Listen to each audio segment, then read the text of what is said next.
Vivons-nous dans des villes fantômes? Récemment, je suis tombée sur un essai de Mathieu Cortel, La Nouvelle-Calédonie fantôme. Et j'ai pas pu m'empêcher de penser au documentaire L'Homme Vertige.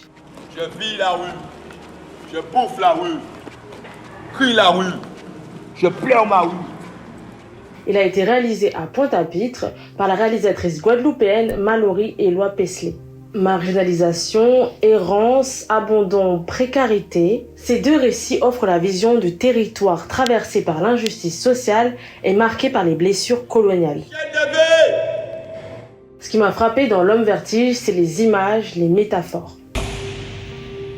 Pointe-à-Pitre, autrefois dynamique et au lieu des contestations sociales à la fin des années 60, décline lentement. Le vertige n'est pas seulement physique, il est psychologique.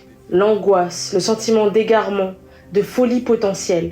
Ruines, démolition et reconstruction, au centre de cette ville qui se dégrade, on découvre 5 personnages. Et chacun d'eux ont une vision très lucide et incarne dans leur discours des formes de résistance. Notre peuple a trop longtemps vécu dans la peur. Cette idée de l'errance et du désancrage, elle traverse aussi l'essai de Mathieu Cortel et il pose 7 réflexions. Les traits du délinquant et de la marginalité caractérisent encore aujourd'hui les Kanaks. On les déclare déracinés de la tribu, en errance dans la ville. N'est-ce pas là le prolongement de la politique du cantonnement par d'autres moyens? Dans l'essai, il revient sur l'histoire du pays et il décrit une société kanak mise à l'écart du projet colonial, confinés dans des réserves à la fin du 19e siècle et qui l'ont exclu du monde économique. La colonisation y a instauré une économie minière inégalitaire basée sur le bagne et le contrôle de l'espace. Et il parle d'une notion intéressante. Les réserves kanak et le bagne sont des hétérotopies, c'est-à-dire que ce sont des contre-habitations.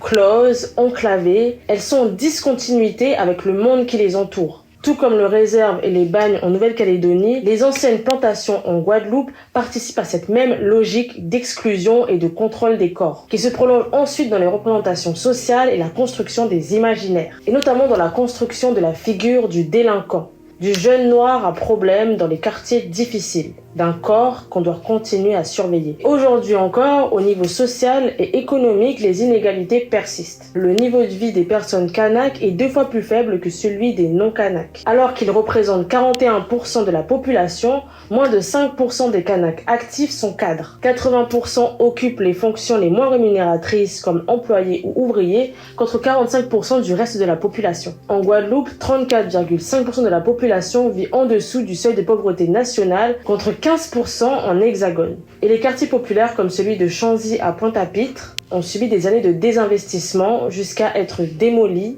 puis oubliés. Ce qui m'a parlé, c'est l'écho de ces 2 trajectoires. L'errance décrite par Mallory Éloi Pesley à Pointe-à-Pitre, la perte de repères sociaux, familiaux, identitaires résonne avec la fracture décrite par Mathieu Cortel en Nouvelle-Calédonie. Et tous deux interrogent cette notion. L'errance en réponse au cantonnement, à la disparition.